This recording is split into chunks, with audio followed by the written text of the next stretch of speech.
Hello everyone! How are we doing today? So the reason I'm making this deck profile again is because obviously he's had a couple of changes with the new cards, and I did actually top locals last night. If anyone was at locals and saw me last night and is wondering, hey, why is Charles wearing the same clothes 2 days in a row? I'm recording this on Thursday and locals are on Wednesday. Why is Charles wearing the same clothes 2 days in a row? And my answer is mind your own business, actually. I just didn't want to dirty other clothes, if that's alright with you. Gosh. Oh, this is not working now. Sorry, bear with. My stream deck's not working properly, so I need to actually click on the thing now. There we go. Sorted. Right. So, this is my Dracotail list, slightly updated with the new cards. And not a huge change, but, you know, a notable enough change that I'm going to quickly just go over it and cover it here, obviously. The new cards really do bring something interesting to the table. I don't know if it's something that Dracotail needed, is my only criticism. I like the new cards. I don't know if it's what I was... They're not what I was, like, screaming out for in Dracotail, you know?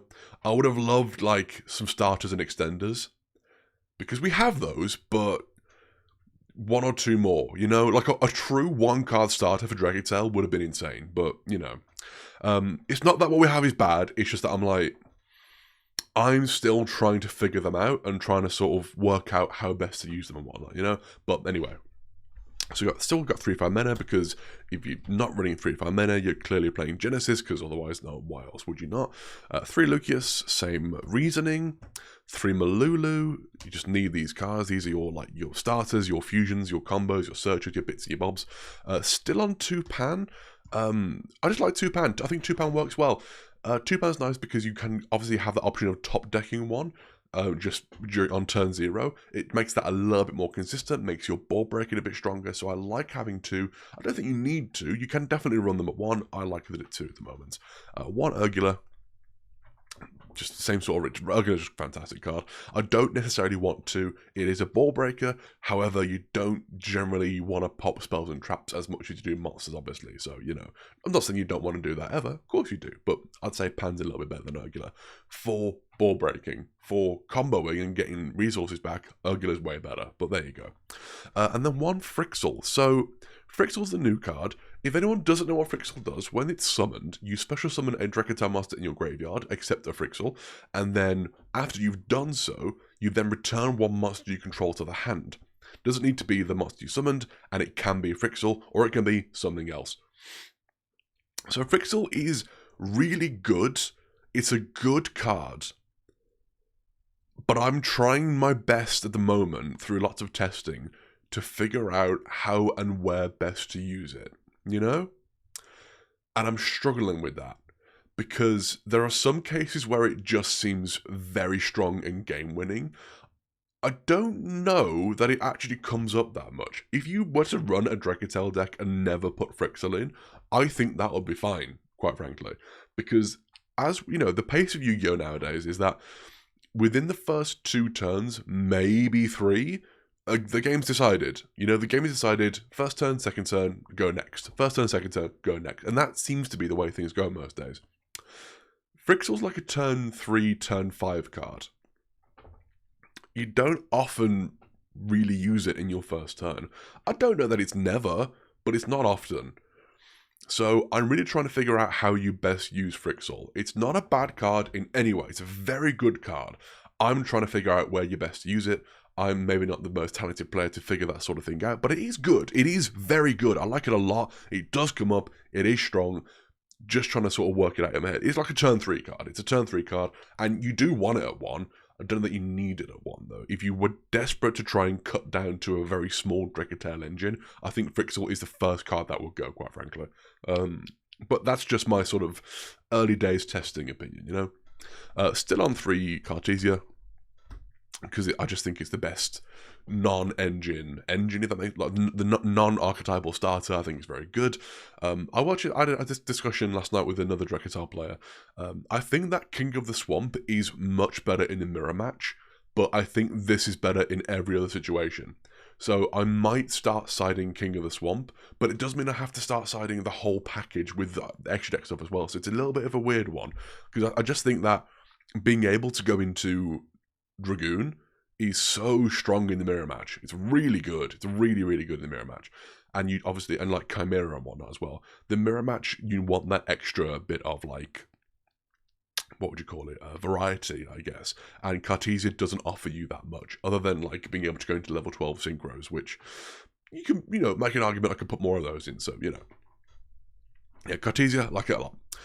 That's the hand traps, 3 Ash Blossom, 2 Ghost Spell, 2 Ghost Ogre. I've not changed these ratios in forever. I love these ratios and they work really well. I like them a lot. Yeah, I think they're great. Ghost Ogre is the one that was considering cutting, but I'm glad that I didn't, because it actually did come up a great deal last night, and it's still good. It's good. 3 Veiler, because it's Veiler's Veiler. It's a very good card. I take it out generally against like Mitsurugi because they just don't care about Veiler. All of their stuff happens in graveyard. All their stuff happens in graveyard, but they don't care about Veiler. They just don't. It's rare that they do, I'll say that much. 3 Foa. I did cut the Perulia because with the fall of K9 and the subsequent rise of Dracotail, Perulia is not as good anymore, because Dracotail can play an entire turn without summoning from hand, and it's fine. It gets like almost full combo without summoning from hand. So Perulia's gone in the side deck. I still love the card. I think it's still really good. It's good into Yumi, good into a lot of stuff. It just doesn't really hurt this deck, and obviously for the mirror match, you want to be able to have that level of advantage, which Perulia is a brick at that point. So, and 2 Nibiru. I like it at 2. I always like it at 2. I think it works very well at 2. I've tried it at 3, and I just draw like 2 of them all the time. And I'm like, it's not always bad, but that then sucks in the mirror match, because this deck doesn't really play into Nibiru. So there you go. Spells and traps, no change in the spells. 3 Kitu, 3 Rahu. You're playing 6 copies of Brand Fusion in the deck. Why? It's insanely good.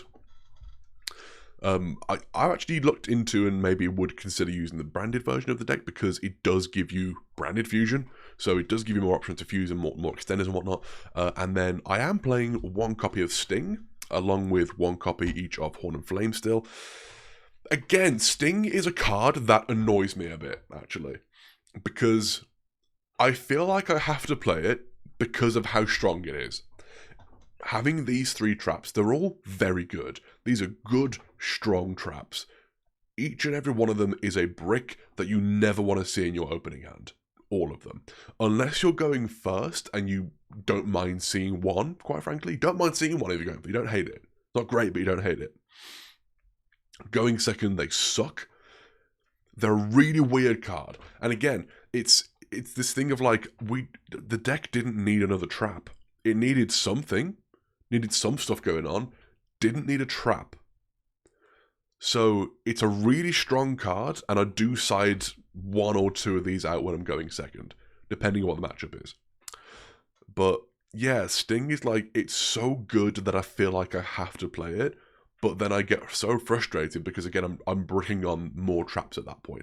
So it's this really weird balance of, I've taken out a monster so I could put a trap in, which means my hands are less consistent, but my ceiling is higher because it's a really strong trap. So I think it brushes against what I like specifically about decks, is that I want consistency over ceiling.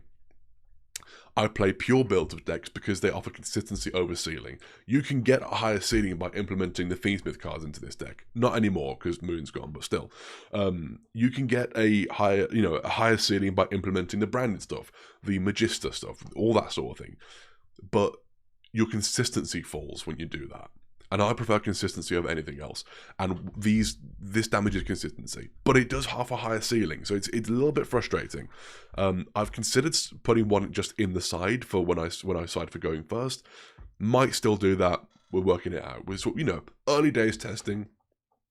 We'll figure it out as we go. Sorry. Extra deck, truthfully, no changes here as yet. So if you saw my last profile, SP Little Knights, Seal, Spirit, Dingirsu, Zeus, Typhon, my boy, Snake Eyes Vanish Dragon, Chimera Mega Fleet Dragon. This is the only card at the moment I'm actually looking to cut. because I feel like Kanan Crystron has just fallen off a cliff. No one plays it. There's one guy at my locals who plays it, and he wasn't there last night, so I'm like, damn. And also, because he's seen my deck profile, he knows that I have this, and he plays around it. So I'm like, at least at my locals, this is pointless, you know? But Kanan Crystron's still a very good deck, and I do want to give it some respect. This card is like, do I really need it at this point? And do I put in another fusion? Do I put in Philia Regis? Do I look at my level 12 synchro lineup, what I can put in there? Do I put in another rank 8 Xyz? Do I put in Cross Sheep? That's also very good, you know? I'm trying to figure out what to do with this. I think Cross Sheep is probably the first answer I'm looking at the moment. But we'll see. At the moment, it's Chimera Mega Fleet Dragon. Very good card. Just probably going to cut it at this point. 1 Mysterion, 1 Secretarion, 2 Gulamel, and 3 Arthalion. Nothing has changed on that front, but that's all fairly standard stuff. And now for the side deck. Side deck has actually seen quite a few changes because of the hits to Malice on the Forbidden Limited list. The side deck has seen a lot of changes. Lancia is no longer in my side deck, which maybe is not the best idea because there are still decks that don't like it. Orcust, Crystron in general, Ritual Beast, whenever that pops up, not often, but you know, there are still decks that don't like it. So it might find its way back in at some point, even Lunar Light, for example, but I've got a different thing in here for Lunar Light now. It might come in back at some point. At the moment, though, we'll see. But yeah, so 3 draw still. Because Droll's so good. You love Droll, love Droll. Very good card. Against decks that don't like Droll, it's just insanely good. 3 Phantasme, because again, it's just good. It's so good into Yummy. 3 Gamma-Seal. This is what I have now for Lunar Light, because I was really struggling a lot. If I could not hand trap my opponent to the point where they couldn't summon Lycodancer, they would summon Lycodancer, and I would scoop. So at the very least, if I have this somewhere in my deck, I can keep stalling. I can keep digging into my deck to try and find this, you know? And at that point, I can still keep playing the game. So, 3 Gamma-Seal. 3 Perilia, because I have actually... Well, sorry, haven't yet, I'll say. I'm running 2 Meows and then 1 Harpies. Meows and Harpies are coming out. Harpies... With the success of Odeon at the YCS, well done to the winner, by the way. That was awesome to watch. Like, I'm now worried that Odeon's going to become more a thing again, and at that point, do I want Harpies back? But Meows and Harpies are going to be cut for, I believe it is Contact. Is it Retaliate? It's here. Retaliating, see. I'm waiting for 2 more to arrive in the post. They've not arrived yet. Retaliating is just great in the mirror match. It's so good in the mirror match. It's not bad into Mitsurugi. It's not great in Mitsurugi. It's not bad in Mitsurugi. Yeah, the mirror match. It's just for that. It's just for that. It's really good in the mirror match. They've not arrived yet though. So there you go. But yeah, that's for the side deck, and that's it for the deck as well, guys. There you go. It's nothing particularly exciting or groundbreaking there. It's all fairly standard stuff, obviously. The main spice still is the extra deck that, you know, the level 12 tuna, as you know. But yeah, that's it basically. That's the gist of the deck at the moment. I am really enjoying this at the moment though. I'm having a good time playing. I'm going to quickly switch back to this. There we go. Oh, why have I flipped? Oh no, why have I flipped? That's wrong. Oh no. There we go. Why did I have a face cam thing with me flip the wrong way around? Oh dear. A problem for another day. Right, so yeah, I'll go quickly over the matchups I had last night. It was only 4 rounds, but I went completely undefeated all day. First was Witchcrafter Magistus, which was really cool. The guy went first both games. He bricked real bad on the first game, which is unfortunate. Second game, he had combo and could play. And truthfully, I wish I'd let him play, but I Nibiru'd him and he couldn't go through that, and then I won. But I really wanted to see what the deck could do, because it looked really cool, actually. It looked cool, it looked interesting. I've got a bit of a soft spot for Witchcrafter, because I used to actually play that deck when it first came out. So it looked really cool, and I wish I'd let him play more. But yeah, so I won round 1. Match 2 was against my friend Mina. She is currently playing DDD. Really good deck, it just doesn't like Ghost Ogre. A lot of people are no longer maining Ghost Ogre. I will main Ghost Ogre until it is literally irrelevant forever. And it rarely is. I like Ghost Ogre a lot. So I went first the first game, set up a strong board, and she couldn't play through it. Second game, she went first, and I think I forward, and she didn't have an Ash or call bar or anything like that. And then there was enough I could draw into. I just topped out loads of hand traps. Whereas like I topped decked, okay, an Ash and a Ghost Ogre, and then a Ghost Spell, and then a Veiler. And she was like, I guess I'll pass back to you. And then I just had combo and I won. So it's really unfortunate, actually. She just didn't get to play that much that day. But, you know, she's on DDD, which is a really cool deck. And I'm actually excited to see more of that. I hope I get to play against her again soon, because it's a cool deck that I want to see more how it works. Because I am bad at pendulums and links. Pendulums and links are things that I've never been able to perfectly wrap my head around. I understand the rulings around them, but in terms of when I play them, I always get something wrong. I sequence something wrong, I put the wrong scale in the wrong place. Just by habit, I will put my, I'll set a spell and trap in the pendulum scale and then go, no, I can't, you know? So they are just like a different way of playing that I have not locked into my brain yet. I understand the rulings on them. I know how the combos work, but the intricacies of them have never quite clicked in my head, unfortunately. As much as I wish they did. So I want to see her play that more, because it's really cool. Match 3 was against Crystron Kashtira, against the GOAT EDLP. Nice guy I've not since before the summer holiday started. He's back in locals now. Really cool to see him. Yeah, those games were fun. They're good games. It's rare seeing the Kashtira stuff is there to offer like a bit more muscle, I guess, but also it is a starter, because you can Kashtira into like a Dracotail, and Dracotail is full combo for Crystron without normal summoning, because you get the 2 level 3 tokens, which makes Cherubini, which pitches your Smyger, and then you go from there. So, you know, there's a fairly standard list that was around for a while, actually. But yeah, no, it's cool to see that back as well. And it went really well. It was a cool game. And then match 4 was against Yume. And I think I went first game, set up a strong board, he couldn't break through it. Game 2, did I charm him? I think I charmed him. I'm almost certain I did. And I think he set up like a half board so as not to play into the charmies. He did get to his next turn because he did thrust for D barrier. I was like, oh man, no, don't do that. No, man, don't know. And therefore I couldn't really do much on my turn. He did let me get 1 fusion off, weirdly enough, for some reason, but then it stopped. After that, it stopped.